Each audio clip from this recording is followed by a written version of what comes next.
what's the name of your cat? PC. Beefy or Piffy or PC. BC? Man, I cannot even pronounce it. Is a boy There she or is a goes. girl? She's a girl. Got Is a two of girl. them. Yeah, yeah. I can't say the name of the other one on stream though. But you have more cats, or you only one cat? Two. Two cats. Yep. Why you cannot say the name And the of the other other one's a, cat? a little bit pissed off because since we just moved here, she doesn't recognize the house anymore, and she's angry. All right. So let's see. Let's see if my if this is actually, if we are actually broadcasting, because yeah, switching technologies, and maybe we are not broadcasting, or maybe we are with some delay. I don't even know. Yeah, I think we are broadcasting actually. It looks like, let me turn my volume down, because I can see that we are actually broadcasting. So yeah, great. Let's hope that we also people are also able to hear us, because maybe we'll say something interesting and maybe not. I don't know. I don't know why you hit the cat, because if we become too boring for people, at least they can watch the cat and have something I nice. can set my camera on her. She's just standing near me. This can She be can. this can be the perfect, yeah, this can be actually the perfect live stream. People can enjoy watching the cat, while two stupid people are trying to explain them the whole fucking world, which probably they don't even understand how it works, but they pretend, or they have the pretension that they understand. So without further ado, Alex, tell me, what do you think about the latest things that are happening in Russia, basically in Russia, because it's a Russian territory, more or less. The things that are happening, the interesting things which are happening, they're very close to you, Crimea. So, what do you think? What's going on there? Well, to be really honest with you, I haven't been paying a lot of attention to the Ukraine war recently. So I might miss a few things here and there. Um, but I do think the Ukrainians are getting really desperate, especially because it seems like the Iran war is going to restart. I don't think any sort of ceasefire is going to hold, especially with Israel trying to make it back into all-out war. So Ukraine is going to go big on Russia, and Russia's been making some gains. It's um, forgot the name of the city with a Yeah, K, okay, if I'm okay. I'll correct. give you the They hint. got like most of it. Konstantinovka. You probably mean Konstantinovka. Konstantinovka. There you go. Yeah.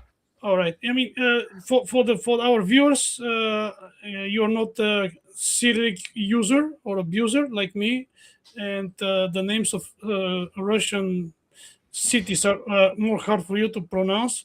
So, and I also pronounce them in a Bulgarian way, but I think closer than the Russian. But yeah, Konstantinovka is probably one of the most important cities, and it's they say about 90% already taken by Russians. They are Yep.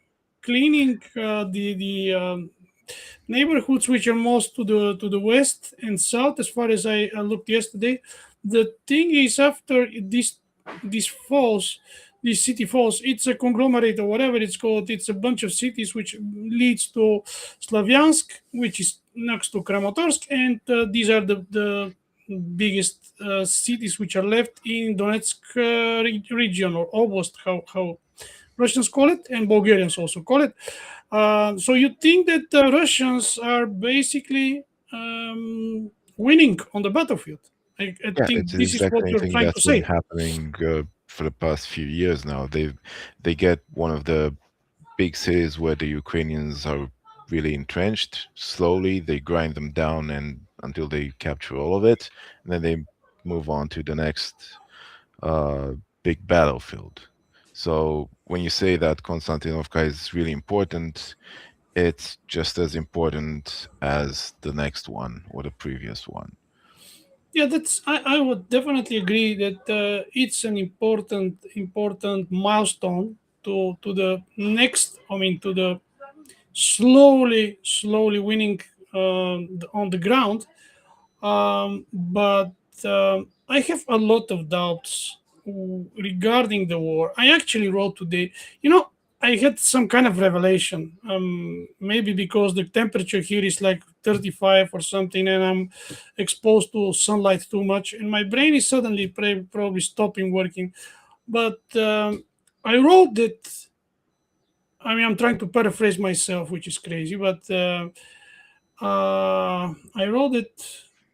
I know now why Europeans are so portraying Putin as a Hitler, as the worst person on worst enemy of the West and everything. Probably because he is the real traitor to Russians. I think It is maybe it for sounds Russians. crazy. What do you Eh, mean? probably it sounds very It does. crazy to you, It does. but but just try to follow my uh, thought of train thought or whatever it's called. The idea is the following: what you described, this meat grinder, slowly killing Ukrainians, but you also kill a lot of Russians at the same time. Many Russians are dying. This type of war, if you're a Russian, if you're a citizen of Russia, doesn't look okay. I mean, doesn't feel okay because too much Russian blood was spilled, and I think this is exactly what was the goal of the West when they started this war long ago. Or they even not started, but Mm, made it possible with the Russophobia, with NGOs, with everything. So Putin is kind of not fighting really the West, and at the same time, a lot of Russians are dying. I don't actually agree with that. The goal of the West is to destroy Russia. They want to uh, foment a lot of uh, resentment in the population. This could lead to that, but I don't think it's enough. So their plan, which is, well, I forgot exactly who laid it out, but it's pretty old. They essentially want to break Russia up into many small states that they can then influence a lot easier than one big unified group. I think this was initially by maybe Brzezinski or even further backwards. This was Further back, yeah, it's really old. Um, the thing is that while this could be, say, a stepping stone in that direction or part of a plan of action towards that, it needs something to support it. It needs more than that in order to be able to achieve anything. Because just getting Russians killed doesn't really weaken Russia because there's a lot of Russians in Russia, and I really don't see internal revolts happening, at least not. I mean, there was, if you remember from way back, Prigozhin's attempt to, you know, walk in yeah. with the I'm going to Wagner. speak exactly about it. I think it's a inflection point in Russian special military operation history probably, but It was, but not in the way it could have been, because it didn't actually lead to an overthrowing of Putin or anybody in the state apparatus of Russia, and furthermore, it got Prigozhin killed, which means that the people that are currently in power, Putin and the rest of them, um, entrench themselves even more. I agree. They're entrenched. This is for sure. This is definitely Exactly. think, Which but is why it's a lot more difficult now to attack the statehood of Russia in any way. the thing is the following. I think there is a very dramatic change on the battlefield, and maybe it's not even called battlefield, but the whole thing is a battlefield. So what I'm talking about is the supply of drones to Ukraine. It's much more now than the supply the Russians get. So what there's a change in the strategy or the tactics on the Ukrainian side. So yes, they're doing a lot of, how to say, terroristic approach to the war, but I think I think it's people say, okay, like even you said they're desperate. it's like maybe a snake which is feeling like it's dying, but I don't think it's dying because there's constant No, stream it's not. of weapons, mercenaries. I mean, I am in one of the channels, track a mercenary. So I mean, only yesterday they posted around 100 maybe mercenaries from Brazil, um, how call this, Colombia, Venezuela. So many countries are so many real soldiers who are just paid soldiers. They're dying trying to kill Russians, and this stream of people who wants to make money out of war on the side of Ukraine, paid by West, it's never going to stop as long as there is a war, ongoing war. So we have obviously, we always say, okay, Ukrainians will soon be finished. Yes, but there are so many also Brits, French, Germans. Many people want to try their chance on the battlefield, especially if they're brainwashed. Maybe many Romanians as well. I know Bulgarians are also going there, but actually probably on both sides. But maybe not Romanians, but definitely Bulgarians There are are fighting Romanians, on or both have sides. been at least quite a But few Romanians what I'm going there. seeing is too many attacks on gas stations. So basically, Crimea is now cut. Maybe you know, maybe you don't know, but there is no way anything to enter, like anything. I mean, diesel, petroleum, goods on the Crimea Peninsula. Also, the transport is completely blocked, so it is not. I mean, this morning they didn't have, like, the attack from last night. They didn't have for like 20 hours. They didn't have electricity, so they're attacking electrical stations or whatever these are called.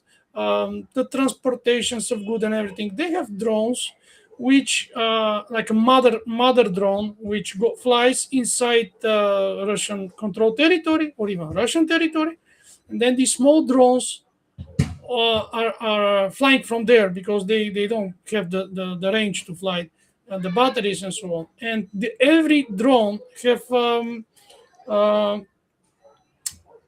how call this Elon Musk's satellite Starlink SpaceX. Starlink Yes, support, exactly. and they basically have this supremacy on the air, and Russians don't have this. Their drones. What now is happening is Ukrainians are hitting a lot of bridges everywhere, and Russians are also trying to do the similar thing. And I see that they are not effective. They are just hitting around the bridge. They are not able to hit the bridge directly because they don't have a visibility like Ukrainians have because of Starlink. And this is a very big difference on the battlefield, technological difference, advanced. Maybe Russians will soon have it, but at this moment, this is a big advantage. So, what do you think about this? Um, from what I knew, actually, the Russians were able to hijack. I mean, not hijack, but block Starlink, or You're right. I make know. it less effective at least. So yeah, they have countermeasures to the Starlink now. What if their drones aren't as you know easy to handle as the Ukrainians? They are cheap because we know the Western munitions and weapons are much more expensive than that. And in a war of attrition, it's not the best technology that wins, but the ones that is cheapest and more maintainable, because you are going into this for the long haul. So we will really have to see if the Ukrainians can keep this up, because we know the Russians can. Um, but if the Ukrainians, I'm not so sure about that, and we'll You have know, to see. when you say the Russians can, this is exactly where I maybe 2 weeks ago I would totally agree with you, but now I see. I mean, what I'm doing now. I changed not only to watch the news in Telegram channels, which you have the access to the same channels, but now I'm reading also the comments. The Russian people are very, very, very angry now because basically the war moved on their side in their cities, so they have to hide in the bomb shell, Shelters. whatever these are called. So they cannot sleep, they cannot go to work, normally. So this is a change in their normal life, and maybe this would not trigger. I can agree. I mean, I agree with you that this will not trigger a civil war, some like a change in the government or something like this. But this it's going to something will change, and something is changing in the way how they perceive the special military operation. They are not happy now. It's not like It did change the way how they perceive, but again, for this change to reverberate further, it needs something more from the Western side to support it. And right now that is lacking. So they will need to be able to keep up, the drone attacks, and come up with that something to support it so they can take this a step further. Because if the population is just angry with how the war is going, uh, that's not really gonna do much. They'll be angry about it for a while, and that will be it. There's not going to be like a mass revolt or something, which is it's what they're actually trying to do in order to topple Russia in one way or another. But it's too little. It's not enough, and I don't think they have any other ideas. To be honest with you, I mean, yeah, I know that I agree. They don't have any ideas, but at least I feel this change, and this might also give wings to those people in the West because they are now portraying Ukraine as successful. I mean, definitely there are so many reports after the hitting of Moscow, there was no retaliation, and there's still no retaliation. What the Russian channels are saying, they are aggregating more weapons to make a strike with like 2,000 or 3,000 drones and missiles. I'm expecting this actually even today. I expect it every night, and it's never happened. It's not happening. Maybe it will happen this week. why does it need to happen? Because Russia has its own goals in the war, and it's sticking to the plan. Like retaliating would mean diverting weapons from, let's say, the Konstantinovka front or somewhere else, just to strike back at the Ukrainians, which might not be part of their strategy. So by sticking to their strategy, they're actually focusing on the goals they want to achieve from the war. And there's been some talk of negotiation. So both sides want to go into this as strong as possible. So for Russia to actually divert its resources from, their strategic goals, uh, could mean that they go into this, from a weaker position. But on Ukraine's side, they strengthen their position by doing these attacks on Russia. And one of the things that we have to consider that's also been happening is the what's going on in Ukraine politically. So there's been this news that the UK, especially, is preparing the guy who was the general Zaluzhny, right, Zelensky, yeah. to uh, to essentially become president. And then there's the other side of the chief terrorist Budanov, who also wants to uh, eventually be president, but he's backed by Zelensky right now. He got made into I'm not sure if I know the exact name of the position, but essentially the chief of the army. Yeah. Right. So you've got these things happening now because the Ukrainians themselves really don't like Zelensky. He knows he's not going to be there forever, and he's probably not going. He's probably going to have to, step back before the war ends and just let somebody else take it. And we have to ask ourselves, why does the West want Zaluzhny so much, given what's been happening recently? Now, Zaluzhny is a general, right? So for a wartime president, he would probably be a better one than Zelensky for handling the war. But the war is technically already lost. Like if you wanted to continue pressuring Russia into this, you would want someone like Budanov, who's been masterminding all of these attacks on Russia, all of the, especially those that involved a lot of civilian casualties. Um, so I'm not really sure what to believe here, Because if I was in the West and I wanted to just create as much turmoil in Russia, I would need someone like Budanov, not Zaluzhny. So I think this is interesting. I don't have an answer for it right now. I don't know. I was, while I was listening to you, I catch one thing, and I'm going to, how to say this. Uh, I'm going to speak about, because many people, and you also, I think, you said the war is essentially over, or Russians have won the war. I did not say that. Okay, you're not. Are you saying that, or you're not saying that the war is like No, I'm saying lost that the or war won? has like a 80-90% of foregone conclusion, but it's not over. It's over when there's actually some negotiation going on, or one side just Because capitulates. many of the people which I like, actually, you even sent me Pepe Escobar. I think a few days ago. Right, you sent me, right? You sent me Pepe Escobar. I I'm did not. send you. Yeah. So the thing is, here many other people are constantly talking like, okay, Russian won the war. Russian, like Scott Ritter, he's talking about. He's telling this for years already. The same for Iran. Iran won the war. No, I don't think.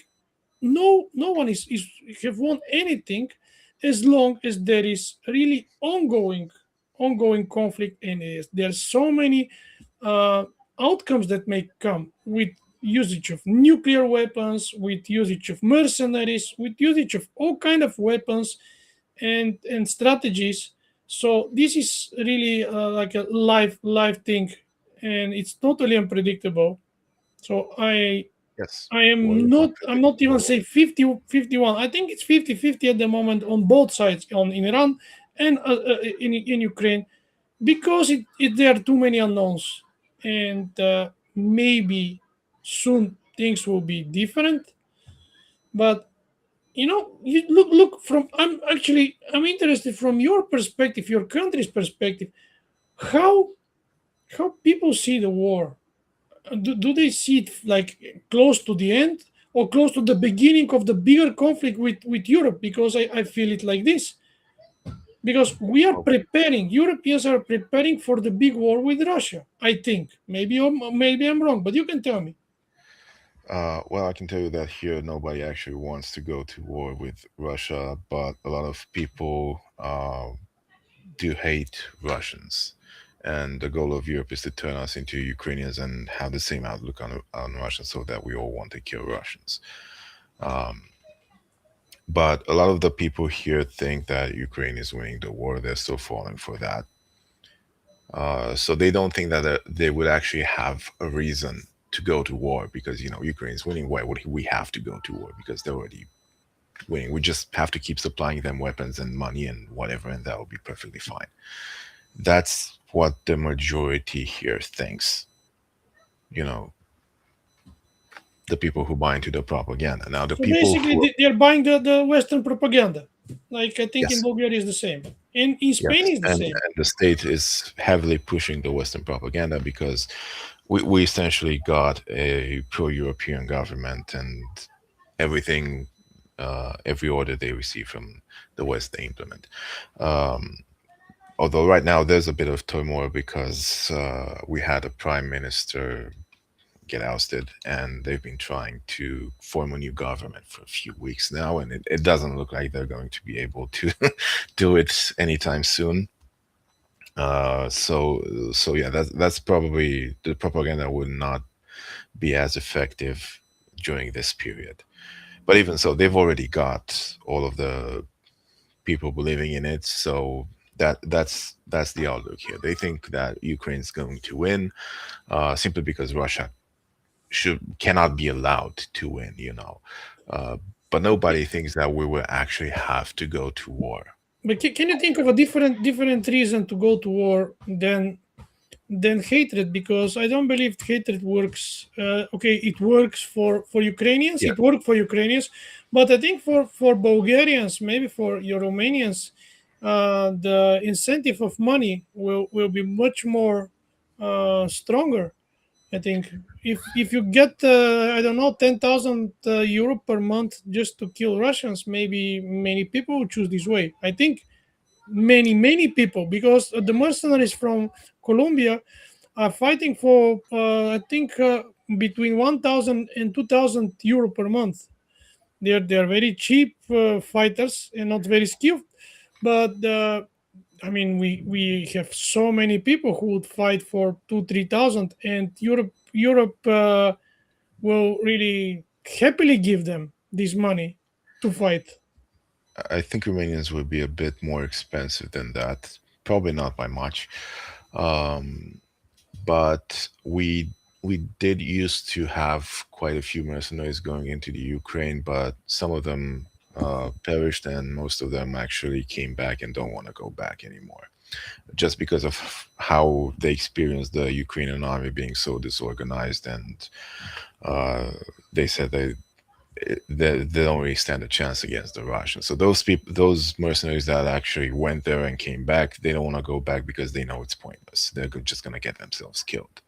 To be honest with you, I think it's probably the same on both sides, because with the drones, I mean, you go on the front line, and the drone can see you from, I don't know, 1 kilometer, even more. Snipers can see you from 5 6 even more kilometers. So basically, if you're on the front line, you're dead. And Pretty much, yes. no matter from which side you are, so the doesn't matter who is going there on which side. I think it's he's doomed anyway. But yeah, like there are people, if they're buying, like many people are buying the propaganda, and also what I'm seeing, the inflation, the life. I mean, it's getting harder and harder. Not for skilled developers like you, but for unskilled developers like me. Life is getting harder and harder. I cannot connect the dots. I don't know. Let's see. But yeah, with AI and so on, they're replacing a lot of developers who actually go and become drone operators. I don't know. I'm just seeing a lot of people being really attracted to the possibility of earning a lot of money. And also, you can now control a drone from 50, 60, 70 kilometers away from the front line, thinking that you're safe. And basically you're not safe, but yeah, you You're much can. safer still as a drone operator than a frontline grunt. Yeah, it's safer. I don't know, we will see how it goes. So at any moment you can just cut me if you got tired, because I know in Romania it's already midnight, because you're I don't know what time is it. It's 10:30 or something, so it's not so late. Yeah, it's uh, 10:30. but yeah, we No didn't worries. spoke last time. I think we spent so much time about this conflict, and I would like to hear your thoughts about the other conflict, because I think you have to say. I mean, you have a lot of things to say, and it will be interesting for people to hear your thoughts. Yes, and a lot of things happened because the last time we talked, they didn't. It was before the memorandum was put into place, and before Israel had its chance to completely destroy it. So you were talking about wars being won, and you said that you don't think that any war has been won. Well, technically, the war in Iran is over. The conflict now is in Lebanon with Israel that doesn't want to respect any sort of ceasefire. But there are no direct hostilities between Iran and the United States. So we can say that the war between those factions is over, and pretty much everybody agrees that Iran won. Because if they hadn't, there wouldn't be a ceasefire or a negotiation. So let me cut you here, because I think the most important, what from my, if it's like a chess. So if a chess started with America and Israel attacking Iran, destroying cities, killing civilians, destroying infrastructure, facilities, factories, and so on, and then comes the ceasefire between America and Iran. Iran is blocking a Strait of Hormuz, but uh, they are blocking it, I think, not because of anything, but because this is the only way that they can actually get some money from the West to rebuild their country. Because I think there is a distraction, economical distraction as well. I never mentioned this, but the countries in sanctions economy is not okay, and the closing the Strait of Hormuz is essential. It's necessary for them to have some, you know, It's money. actually the most powerful weapon. It's not just economic because it puts a lot of pressure on basically pretty much the rest of the world, and that puts pressure on the United States. It's how they've been able to win this. Like by Exactly. closing the Strait of Hormuz, they jump the oil prices for everybody. Yeah, but now it's opened. So so what? What they want? It was closed up until Israel stopped firing in Lebanon. So they closed it again after the MOU was signed, and I they watched opened it it again now. last 24 hours. I saw a lot of ships going through. Yeah, Uh, yeah, because right now it's open, so and there was also a lot of Chinese and Iranian ships going through because this is the best opportunity they get to get up to move their product. So they're making use of it now. so they are not gonna have this leverage or whatever it's called. I mean, this advantage. Why not? If the strait is open, everybody can just I continue don't to know. the The business the as advantage before. they have is the threat of closing the strait. So they've already shown that they can do it, and there's nothing anybody can do about it. Like Trump can blockade their blockade, but it's still closed. It doesn't actually solve anything. So you're Uh, saying that this is their nuclear weapon, basically. yes, exactly. But I have my doubts. I really have my doubts because I okay, even if they have it, if Do you their know country, why the Americans agreed to the MOU? yeah, tell me because I don't know. Because their reserves were about to run out. They had only a few weeks left, and once those run out, prices will go way up, and Trump would be in big trouble politically at home. They didn't want that to happen, so they had to agree to the MOU to let the strait open, just so they can replenish their reserves a little bit now. And Iran knows that they've already shown that they can weather a war with the United States and Israel. Um, their missile capabilities weren't affected that much, and whatever was affected, they should be able to rebuild fairly quickly. So this shows that they can do it again. Okay, So, but the same for Americans. Now they're going to replenish their reserves of oil from well, Venezuela. replenishing them completely takes time, right? You need a lot of ships to go through the Strait of Hormuz, and they need a lot of time to, just extract the petrol they have, in order to replenish those. It's not going to be overnight. Okay, then I'm going to ask you: is this time after the midterm elections or before that? Because it Definitely after. he needs exactly like 4 months. He replenishes everything. The elections go good for him or bad. I don't know, whatever. But Probably bad. if it goes probably bad, yeah, probably it's not gonna be good for him, but not tragically because still the gas prices. You know what is interesting? The gas prices here in Spain went down. They're really not up for sure. I mean, Yeah, I over here went as well. today, one euro 25, 20, 30, between 20 30, something like this. So, but what I read about America is that the price didn't go down. Yeah, and Trump's really butthurt about that. He posted He it was on. very angry. He posted that Yeah, he's angry. The question is, are they going to fall down? And why they are not going down? This is the question. now they're What probably is going holding to it? go down. I'm not sure he can like legally seek the DOJ because de facto America is an oligarchy where the oligarchs are the corporations, right? So if they decide that they don't want to put the prices back down, the prices are not going to go down. Uh, and they can weasel their way around the legality. I don't think Trump threatening them with the DOJ is going to do anything about that. Um, so it will require a bit of goodwill on the part of America's oligarchs, which they could very well show. But yeah, it's not going to be the same as in Europe, because as we've seen during the war, the oil markets are very dependent on uh, the news. When Trump said that, oh, we're going to make peace next week, bam, prices go down, even if the strait was already still closed and no sign of it reopening. Right? Uh, New week starts, Trump bombs Iran again, boom, prices go up. So it was all based on the news cycle, and Yeah, it, I agree it with it's this. going to be I mean, it's pretty artificial, much the but same. I don't think the they learned anything from this. what the thing is, the most probably most important of this conflict is the position of Israel, and no one there said that they agree with the memorandum, they're going to participate.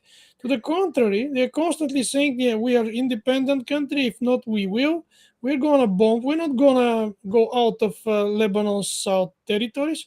So how do you see this thing? Because I don't think Israeli will change their position. Do you think No, they're that's going to that's change it? always been their position, and they will definitely not change it. I was actually looking at again, I forget the name of the person, the guy who was planning to run against Netanyahu, and he was basically saying the same things while trying to appear more moderate, but it's the same thing. Israel has to be an independent nation and do its own thing without regards for anybody else. Fuck everybody else. Um, so the idea behind the MOU was that the United States would somehow be able to rein in the Israelis, given their close relationship. Uh, I don't think that's going to happen actually, but the Iranians do, at least the delegation. Not everybody. From what I know, the uh, Khamenei was against it, for example. And there's a few members of the Iranian parliament who are not very happy with how things are going. Uh, but they are giving them this chance, so it might work. I don't think it will work, but it doesn't mean it's impossible. Uh, and this is also about showing what the rest of the world what they're actually dealing with, because everybody is watching this right now. Everybody has seen Israel for the past few years, genocide Gaza. Now they're attacking Iran. Iran is trying to make peace with them. Israel just doesn't want any peace. They're attacking Lebanon. They're killing civilians in Lebanon, and they just don't give a shit, right? They don't care about anybody, and the rest of the world is starting to see that. So the idea is that by showing what is actually the true face of Israel to the rest of the world, they are going to isolate them. They are going to have them have no allies, because America is not the only ally Israel has. They have a lot of allies in Europe, right? We've seen Spain break away with the prime minister you have right now, Pedro Sanchez, I think. Yes. Okay, at least I got that one right.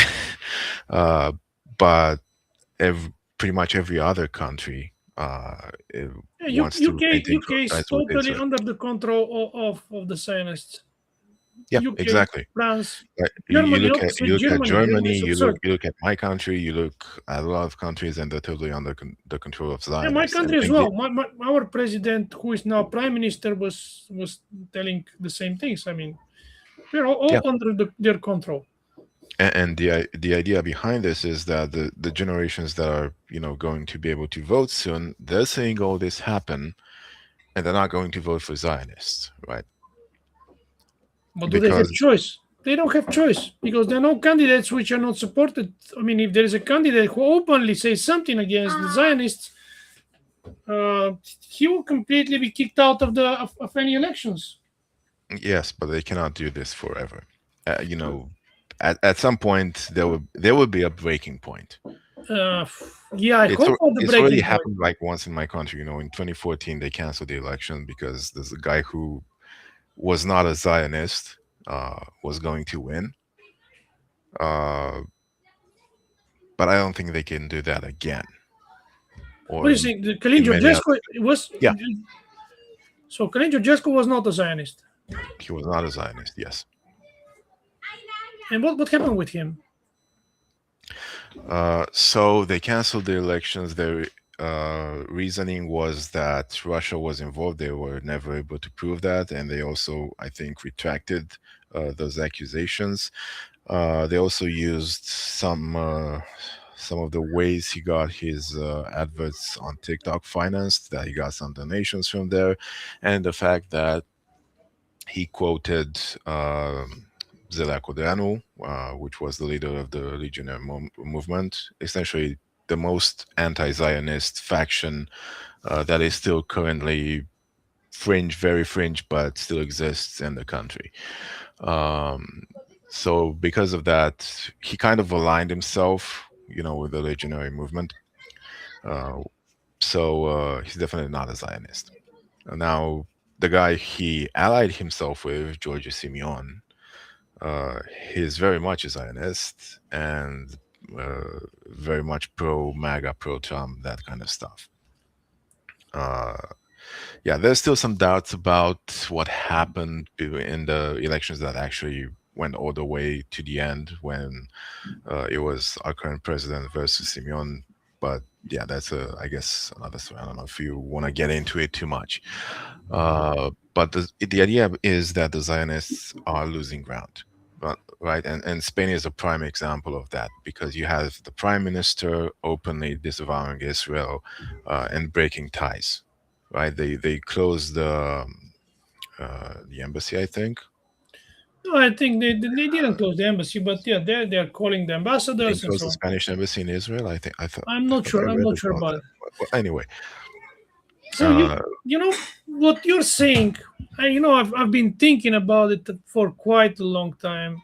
These statements that Israel is losing its face in the world, like support in America. There are a lot of polls which shows less and less support for Zionists, for Israel itself, and so on.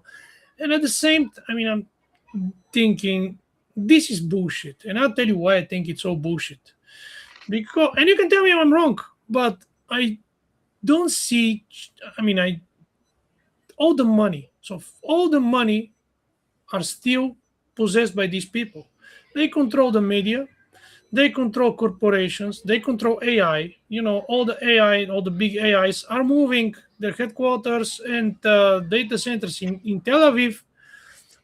So whatever is connected to AI, big tech, uh, financial technology, banking, it's all theirs. So they're basically controlling the Western world, and not only the Western. I can say most of the world. It's under their control. Probably what you're saying, yeah, in the people's eyes, they are not fair. They're killing children. They're doing genocide. But we can't buy a lot of these people who are saying bad things about us, and we can control the information stream. We can cancel channels, people, or buy them. they So can do that, but they cannot do it forever, and the cracks are starting to show. this is the critical thing, and I think this is your idea that they, and maybe many nice people have the same idea, that people will remember and are remembering these war crimes. This is, I think, one of the reasons I started my channels. Whatever I'm talking, people can remember, but can watch back these videos and say, okay, obviously there is a problem. But I don't think people's mind work like this, and this is my problem. People But will, it's not will about the forget. masses. It's not about just the masses. Um, because there's this theory in politics that in order to make a revolution, you don't need to radicalize everyone. You only need like 10% or something like that. So you don't need a lot of people to instill change.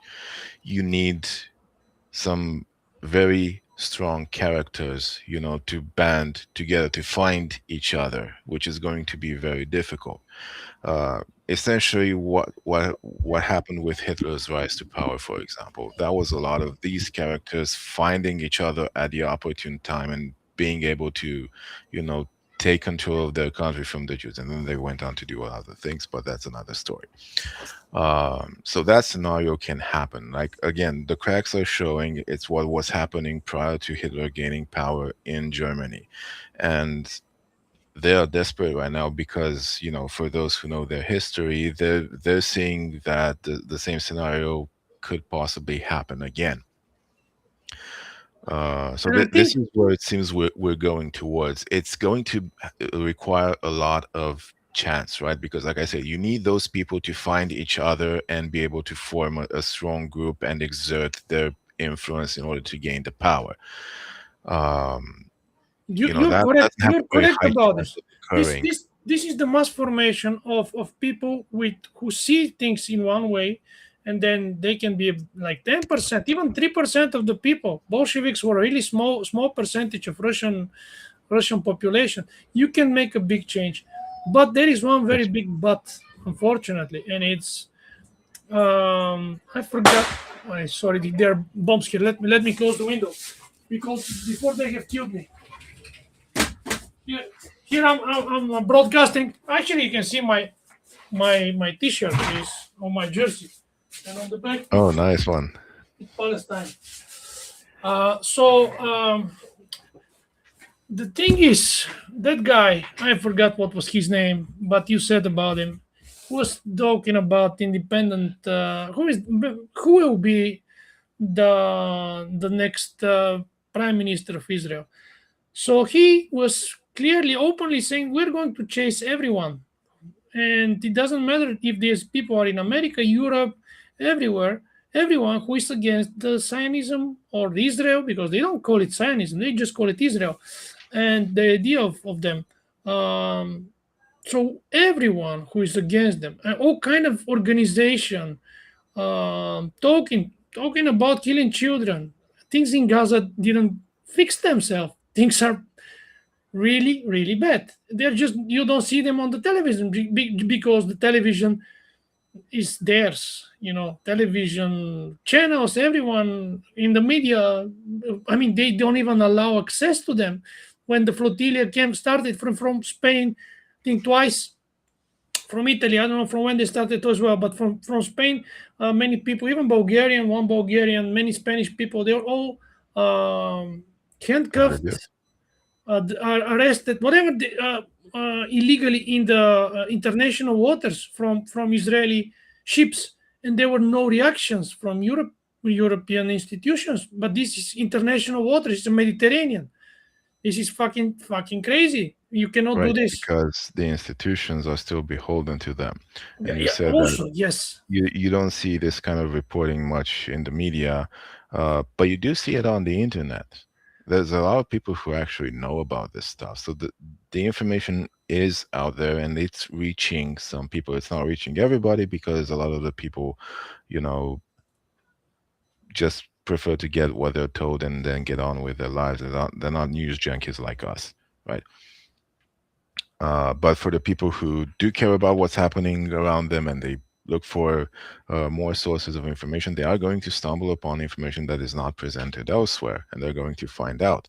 And this has only accelerated since we got the internet, which is why they're making so many efforts to try to censor a lot of the exactly. things on the internet. That's true.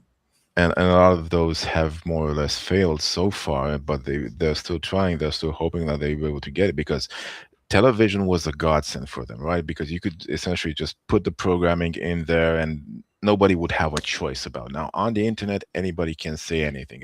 It used to be like that on in most places on the internet. Now there's fewer of them, but you can still say a lot of things, and then there's the ways you can get around it, right? Like there was the juice emoji that everybody was using for a while. Now that's getting banned in a lot of places, and people are going to come up with different ways to be able to talk to each other, to share the information without getting the Zionist police on their ass.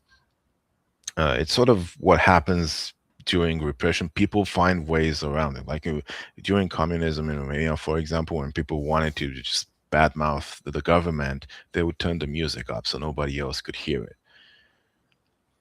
It's essentially the same thing being done on the internet right now. You know what? So they can try to censor it all they want. People will figure out a way around it. You know, you just remind me. Yeah, I mean, there's so many books, so many people who have influenced me, the way I'm thinking and the way I feel the whole world. Is this feeling of oppression, and I have extreme reaction to people who try to oppress me in no matter way. And I think you are exactly the same person. And if many people have this feeling, like, this will be very instantly, I mean, the whole situation in everywhere, like with any of the wars, will not be like this. And this is the hope. I think you're bringing you honestly, you're bringing hope to me, because I, looking at the Spanish society, European society, Bulgaria, everywhere. I mean, Americans. I'm getting desperate of young people, of everyone who just don't, like you said, we are information junkies. Yes, we are. Me and you, and some other peoples, and I don't want to say many other peoples. Some. I hope there are more of us, because the more we are, the easier life will be for us, and we can, I don't know, stand together. Because I don't know, I cannot. I'm constantly saying to my wife, I have to leave Europe, and because of the censorship, because I cannot stand such um, regime. I mean, this is the communistic regime I was born in. I knew how it worked because my father was part of the communistic party, and I knew the mechanisms very well. At the age of 7, I was explained everything. So I knew perfectly well who is controlling the information, how it's controlled, what you should say, what you should not say, and so on. So now, for every person in Bulgaria, I think, who have brain, and maybe in Romania, who have lived in the other regime, it's perfectly clear what we are living in Europe. How this, I mean, how freedom of speech is going away, freedom of thinking is going away. I mean, you're not allowed. And then, what my reaction is, I have to leave. I cannot fight. I will never fight whoever is suppressing us, Israel or von der Leyen or Trump or Putin, whoever is trying to suppress me, because I'm not impressed by Putin. And I'll tell you why. For many years, I wanted to emigrate to Russia. I mean, not for many. In the first 2 or 3 years, 2 years and a half maybe, I wanted to go there because I thought, okay, this is the right place for me. This is the place where people think like me. And then I started seeing, and the turning point was Prigozhin, because when Prigozhin's army went to Rostov on Don, this city, everybody, how call this, congratulated them, and they were so happy to that they're coming there. This is all gone down. This was all hidden from the mainstream Russian television. When 3 days ago Moscow was attacked, and I was showing this to my wife, and I was shocked because, Moscow was burning. For petroleum producing whatever factories were burning. You saw the images for sure. Uh, and at the same time, I watch all the news in Russia, all the live broadcast, and they say nothing about. They were showing Putin having an economic forum somewhere in whatever. They were showing some funny things, some flood in the very far east of Russia, some very unimportant things. And I can ask you something, and it's very interesting to know, because I asked my wife, okay, is this, because this is propaganda, hiding the truth is propaganda, is this beneficial for Russia or to the opposite? But here's one very important distinction. Most Russians know the state television is propaganda, and they will not, just follow it blindly. Whereas in Europe, the people are not aware of that. Oh, this is good. This is good. I like it. I like this argument. I like this argument. But still, people are dying, Because there's a war. and still people like me like Prigozhin. I love uh, Prigozhin. If I say this in Russian, maybe they are going to kill me. Or maybe Probably. not. I don't know. I really like Prigozhin. I really They're not like, going to kill you directly. They're just going to send you to the front line and let the Ukrainians do the job, especially when they hear what you've been saying and they are about them. going to. They will be very happy to kill me after all things I've said in the public. Congratulations, you managed to piss off both sides. Yeah, exactly, exactly. But don't you think? Because I'm thinking like this. My logic is the following: if I have a want, I mean, as a human, I want myself, and I ignore this want, it can get worse and worse and worse. So I'm trying to just address any problem immediately. So if Putin addresses, oh guys, you see, they managed to. So then we don't have a good enough air defense system in Moscow and everywhere. We have to address this problem. So this openness will help a lot, I think. And also people say, okay, and he said maybe he can just say, we managed to stop like 60-70%, but the rest just go through because we don't have enough air defense systems. That's our reality. We have to do something. Help us. This will That's be not going to an honest approach. They're never saying it. They But always nobody's say going to do that. I mean, it's not a thing about why. putting as a head of state. You don't instill panic in the population because a lot of bad agents can profit from that. You want in the even in the event of the catastrophe, you want the population as pacified as possible because that's the most useful for uh, for constancy uh, because a panic population can bring about change. For example, it's what happened in with the Romanian Revolution in '89. Uh, the people essentially had no food to buy, right? So a lot of people were very hungry, and it wasn't something that happened overnight, like an attack on the capital or anything like that. But it was this kind of slow grind towards it, uh, and with a push from certain external forces at the right time, it just ballooned into the revolution that got Ceausescu and his wife killed. So whatever happens, you don't want people going apeshit because people going apeshit can do can lead to unpredictable things, and that makes it harder for those in power to manage the situation, right? The first thing you want is to keep everybody as calm as possible, no matter what's happening, even if everything is burning. We remember Baghdad Bob, the meme, right? You Yeah, were seeing the tanks rolling in behind him, and he was saying, no, everything is fine, everything is perfectly under control. Everybody does that, not just Putin. Everybody knows that they have to keep the people uh, as pacified as possible to remain in power.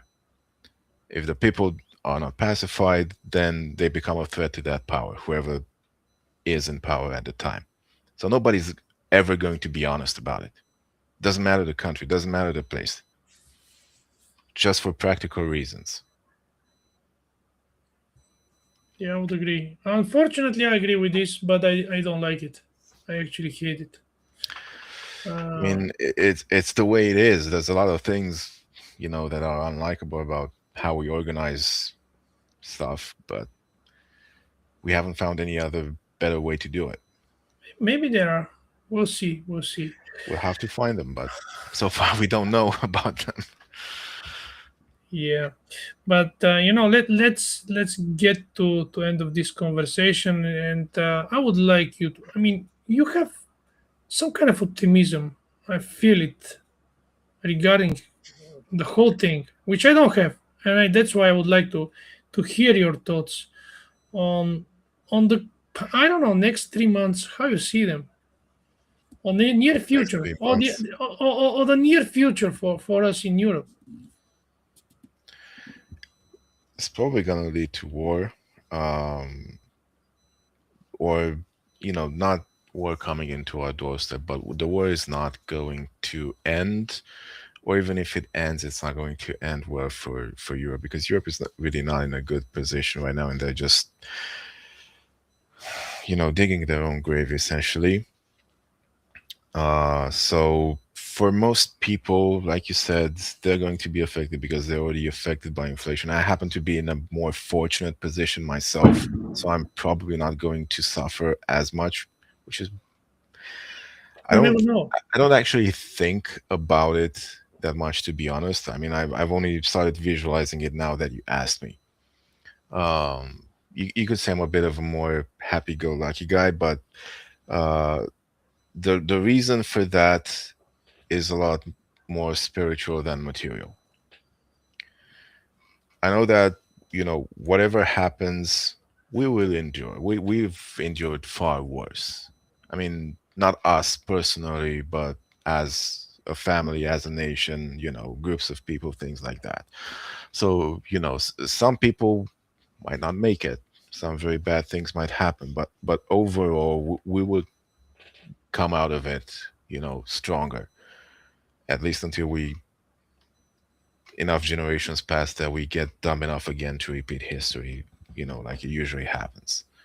Good men create good times create Yeah, yeah. weak men create hard times, and We're hard now the times create idiots. We're good now men. the idiots which are going to repeat Yes, the World War.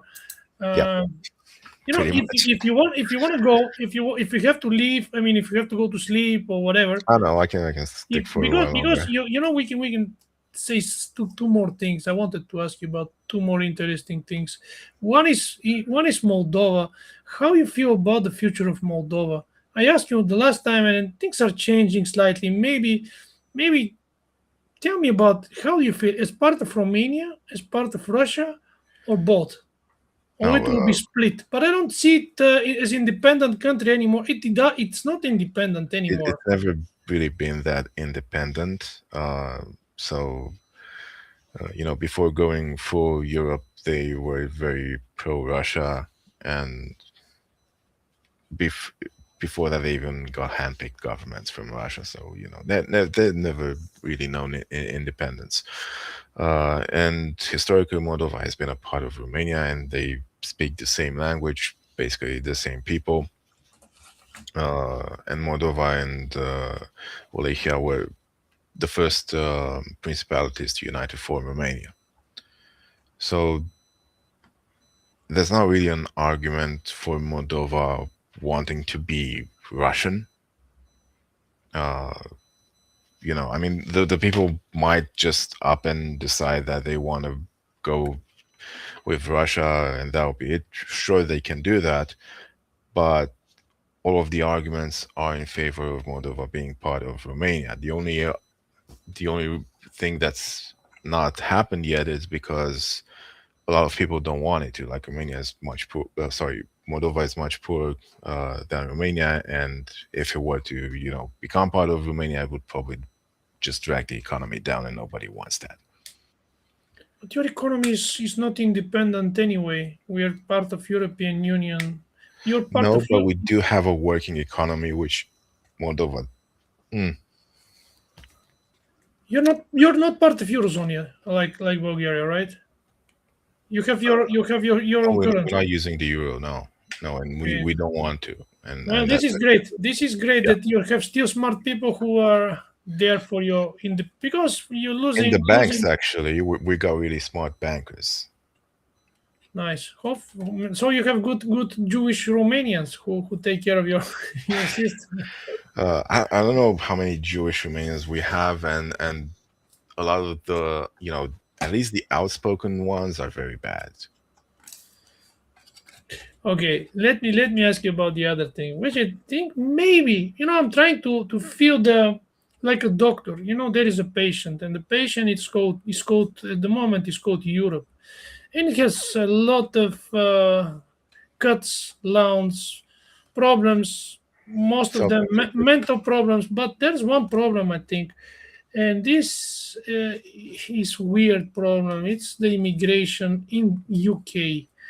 So, do you know something about? Because I don't live in UK, and I'm watching some channels how the violence, the security of people, the whole feeling of British is now sort of turning against all the migrants. So how do you see the future of this country at all? Because I see something big going on there, like a I revolution. I'm actually not very optimistic about the UK, to be honest. I In think what aspect? Not optimistic. Because so. There's the big deal with reform right now, remigration and all of that. But I think it's too late for them. They went past, the tipping point, the point of no return. I mean, hopefully I'm wrong, but the UK and it's the UK and France that have taken in the most immigrants from incompatible cultures, so to speak. And I think both of them are past the point of no return. So we what do you have mean to by see. this? What do you mean by past of no return? We cannot. They cannot return them back to Africa or Asia. They can. No, you can send them back to, not really actually, because a lot of them have citizenship. They can take it away. You can do You this. can't really take away citizenship from a very, I wouldn't say a majority, but in London they are a majority, for example. And London is actually what matters the most. It's the most popular city, the capital, and where everything is. And London is majority Okay, non-British. I've been to London many times. I agree with you. So what? What's going to happen then? It's going to become Bombay or I don't know, Kinshasa, whatever. What's going to happen with this country?